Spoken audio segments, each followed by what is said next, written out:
Hello friends, तर आता थंडी खूप वाढलेली आहे, त्यासाठी आपण घेऊन आलेलो आहोत पायांची नवीन रेसिपी. पाहू शकता मस्तपैकी शिजलेले आहेत बघा. हॅलो फ्रेंड, तर तुमचं स्वागत आहे माझ्या यूट्यूब चॅनलमध्ये स्मिताज किचनमध्ये. तर आज आपण बनवणार आहोत नवीन रेसिपी. तर मग चला करूया रेसिपीला सुरुवात. मिक्सरमध्ये बारीक करून कांदे घेतलेले आहेत वाटून, धनिया पावडर, मीठ, कोळी मसाला, अद्रक लसूण पेस्ट, तेल, जिरा पावडर आणि हळदी पावडर. आता आपण बोकडाचे पाय घेतलेले आहेत, पाहू शकता 2 बोकडाचे पाय आहेत. ते धुवून स्वच्छ करून छोट्या साईजमध्ये कट करून घेतलेले आहेत. आता आपण तेल टाकून घेतलेले आहे कुकरमध्ये. 2 चमच तेल आहे. 3 कांदे घेतलेले आहेत बारीक मिक्सरमध्ये वाटून. आणि ही रेसिपी आपण कुकरमध्ये बनवणार आहोत.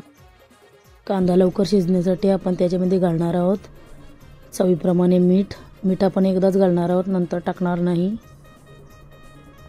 आता आपण त्याच्यामध्ये टाकणार आहोत 1 चम्मच अद्रक लसूण पेस्ट. ती पण चांगली परतून घ्यायची आहे. कांदा आपण असा 2 ते 3 मिनिटांसाठी शिजवून घेणार आहोत. पाहू शकता मस्तपैकी शिजलेला आहे कांदा. आता आपण त्याच्यामध्ये घालणार आहोत 3 चम्मच कोळी मसाला, 1 चम्मच धनिया पावडर, अर्धा चम्मच हळदी पावडर, 1 चम्मच जिरा पावडर,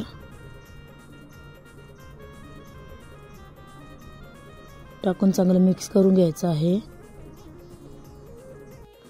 मसाला कुकरला लागू नये म्हणून थोडंसं आपण अर्धा कप एवढं पाणी घालणार आहोत. पाहू शकता. तर ते चांगलं परतून घ्यायचं आहे. आता आपण हा मसाला असा शिजवणार आहोत 2 ते 3 मिनिटांसाठी, तेल सुटेपर्यंत. पाहू शकता तेल सुटलेलं आहे. आता आपण धुतलेले पाय आहेत ते त्याच्यामध्ये टाकून घेऊया. पाय टाकून झाल्यावर चांगलं मिक्स करून घ्या, जेणेकरून मसाला सगळीकडे लागला पाहिजे.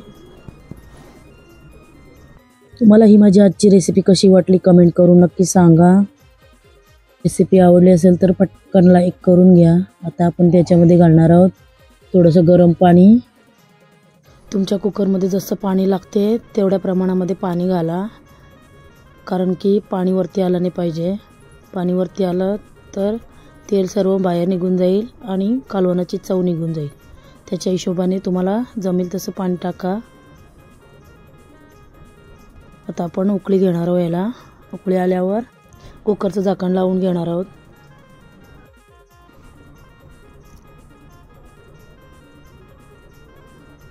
आता पाहू शकता उकळी यायला सुरुवात झालेली आहे. कालवणाला पूर्ण उकळी आल्याशिवाय झाकण लावायचं नाही, थांबायचं आहे. आता बघू शकता उकळी आलेली आहे. आता आपण झाकण लावून घेणार आहोत.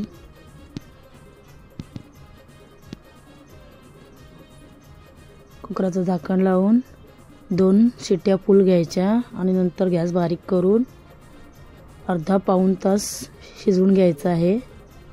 त्याच्यानंतर तर बघू शकता 2 शिट्ट्या झालेल्या आहेत. आपण गॅस बारीक करून घेतलेली आहे. तर अर्धा पाऊण तास आपण असंच ठेवणार आहोत. आता अर्धा पाऊण तास झालेला आहे. पाहू शकता. आता आपण गॅस बंद करून आता कुकरचं झाकण खोलून घेणार आहोत. बघू शकता आपण त्याच पाण्यामध्ये कालवण शिजवून घेतलेलं आहे.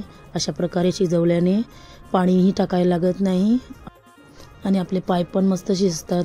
पाहू शकता रस्सा मस्तपैकी जाडसर झालेला आहे. आता मी तुम्हाला सुरीने कट करून दाखवते. बघू शकता मस्तपैकी शिजलेला आहे. म्हाताऱ्या माणसांसाठी मस्त खायला आहेत अशा प्रकारे शिजवल्याने. तर एकदा ही रेसिपी नक्की बनवा. बघू शकता मस्त झालेले आहेत. तुम्ही अशाच माझ्या चॅनलवर नवीन असाल तर लाईक करा, शेअर करा, सबस्क्राईब करायला विसरू नका. आता थोडीशी वरून कोथिंबीर. 1 ते 2 मिनिटांसाठी आपण गॅस चालू ठेवून मिक्स करून घेणार आहोत. आणि तुम्ही माझ्या फेसबुक चॅनलवर बघत असाल तर फॉलो करून घ्या. तर तयार आहे आपली रेसिपी. पाहू शकता